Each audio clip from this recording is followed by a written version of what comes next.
Hello everyone, Sankranti special అరిసెలు. First ఇలా బెల్లాన్ని తరిగి పెట్టుకోవాలి. తరిగి పెట్టుకోవడం వల్ల ఏంటంటే బెల్లం తొందరగా కరిగిపోతుంది.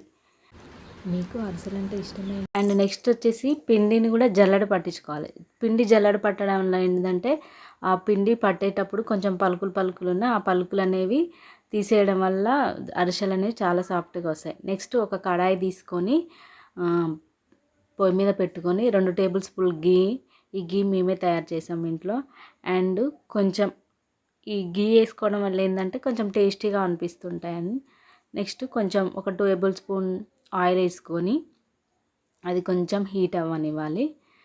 నాకైతే అరిసెలు చాలా ఇష్టం, అంటే చాలా ఇష్టం. అండ్ నెక్స్ట్ గ్లాస్ వాటర్ వేసుకోవాలి. మీకు ఎవరికైనా అరిసెలు అంటే ఇష్టమా లేదా? ఇష్టం ఉన్న వాళ్ళు లైక్ చేయండి, ఇష్టం లేని వాళ్ళు కామెంట్ చేయండి. మా చిన్నప్పుడైతే వేరే వాళ్ళు అరిసెలు చేస్తుంటే నేను వెళ్ళి ఊరికే అబ్బా నాకు ఒకటి ఇస్తే బాగుండు అనుకునేదాన్ని. కానీ అసలు వాళ్ళు ఇవ్వకపోయేది. ఏం చేస్తాం ఇక పాకానికి ఇక ఊదుతూ ఇప్పుడు బెల్లం యాడ్ చేయాలి. బెల్లం వేసినాక కొంచెం అది మొత్తం మగ్గనివ్వాలి. మొత్తం పాకం వచ్చేలాగా చేయాలి.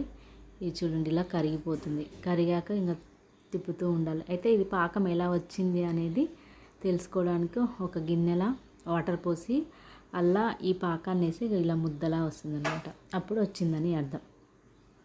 ఇప్పుడు ఒకరు పిండి పోస్తూ ఉంటే ఒకరు కలుపుతూ ఉండాలి. కలుపుతూనే ఉండాలి. అట్లా అండ్ ఒకసారి క్లాక్ వైజ్, ఒకసారి యాంటీ క్లాక్ వైజ్ ఇలా చేయడం వల్ల పిండి అనేది ఉండలు కట్టగా ఇలా స్మూత్గా వస్తుందన్నమాట. సో ఇప్పుడు ఒక ఆయిల్ కవర్ తీసుకొని ఉండలాగా చేసుకొని దాని మీద ఇలా కొంచెం నొక్కుతూ ఉంటా రౌండ్ షేప్గా వస్తాయి అన్నమాట. చూడండి ఎంత స్మూత్గా ఉందో. ఇలా చేసి పెట్టుకొని హీట్ అయిన ఆయిల్లో వేయడం. ఆయిల్ కవర్స్ తీసుకొని ఇలా చేసుకొని పెట్టుకుంటే తొందరగా అయిపోతాయి. రెడీ వేడి వేడి అరిసెలు. మా వీడియో కనుక మీకు నచ్చితే ప్లీజ్ లైక్ చేయండి, అదేవిధంగా షేర్ చేయండి. Thank you.